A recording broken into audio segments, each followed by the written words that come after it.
Whether it's the movies Netflix queues up for you or the stuff Amazon insists you'll love, personalized recommendations, they're just everywhere, right? It's like this invisible hand guiding pretty much everything we do online. So let's get into it. Let's actually dive into how this incredibly powerful tech really works. I mean, you've been there, right? You go online to buy, I don't know, a new coffee mug, and suddenly, bam, you're just lost, endlessly scrolling through this gigantic sea of choices. It's just completely overwhelming trying to find that one perfect thing. Well, believe it or not, there's actually a name for that feeling. It's called choice overload. And yeah, it's a totally real thing. The more options you have, the harder it actually becomes to decide anything at all. And that right there is the exact problem that modern online shopping is desperately trying to fix. And that's where the hero of our story comes in, recommender systems. I mean, at their very core, this is the tech that's built to cut through all that noise. Think of them as your own personal guide, designed to hand you this perfectly curated little list of choices, all to make your life just a bit easier. So the big question is, how do these things seem to know you so well? It's kind of spooky sometimes, right?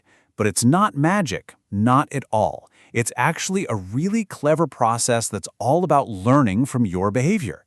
So let's pull back that curtain and see what's going on. Okay, so at the very heart of it all is this really simple but super powerful idea.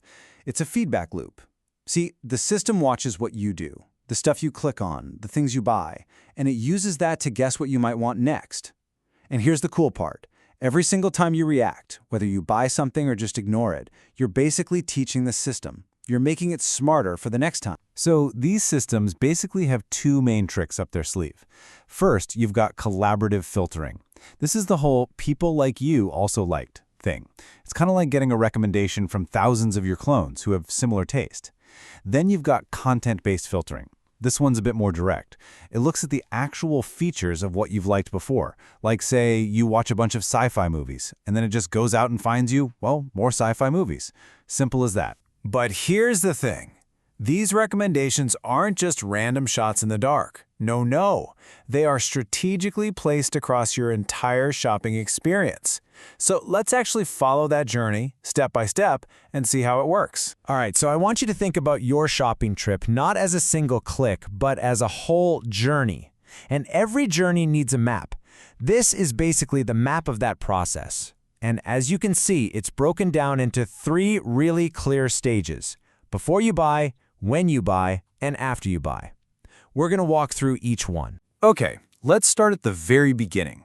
Part 1, before you even think about buying. You've got this vague idea in your head, right?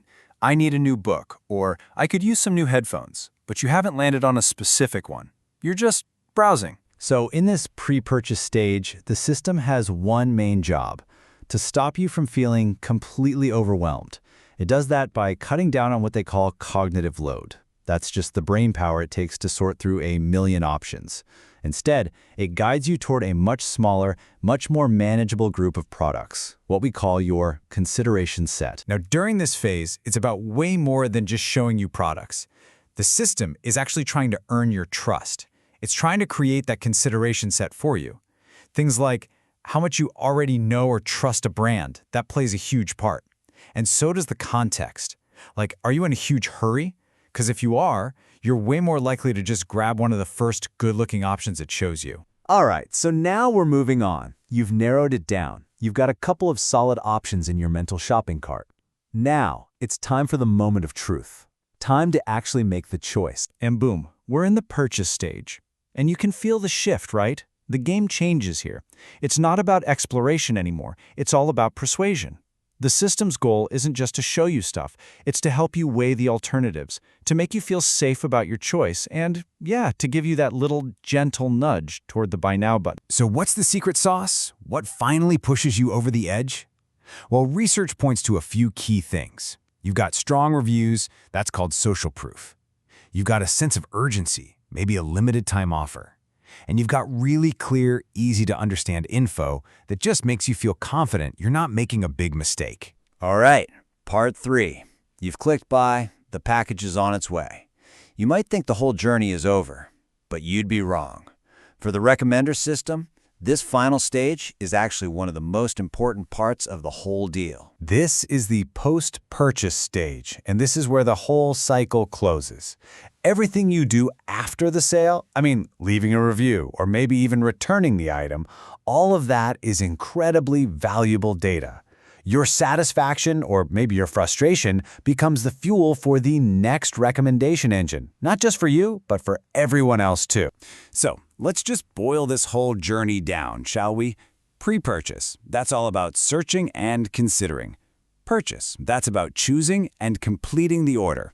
And post-purchase, that's about building loyalty and gathering your feedback. See, each stage is a very deliberate part of the conversation happening between you and the system. And look, this isn't just some neat idea we came up with. This three-stage model is the literal foundation for how these systems are built.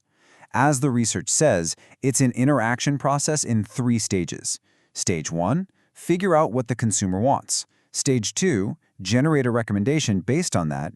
And Stage 3, the interactive part, where the system learns from what happens next. And that brings us full circle, right back to this simple, powerful loop we started with. Every single time you finish one of these shopping journeys, you're training the algorithm. You're feeding the machine.